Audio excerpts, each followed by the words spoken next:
சின்னதா தெரியாது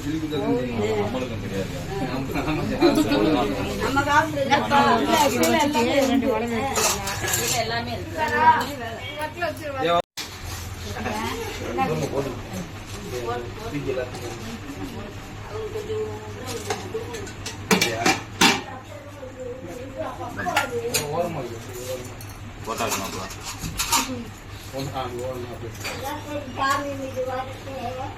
இலையிலே போட்டு உட்காந்து சாப்பிட்டு போறாங்க. இல்ல இலையில டெஸ்க்ல உட்காந்து சாப்பிட்டு இல்லப்பா அப்படித்தான்ப்பா செய்யணும். எதுக்கு அப்படி இது பண்ணணும்? அந்த காலத்துல மாதிரி எதுக்கு இது பண்ணிக்கிறேன்? இலையில போட்டு எடுத்து வச்சு சாப்பிட விட்டுக்கிறோம் ரெண்டு வத்தியுமே.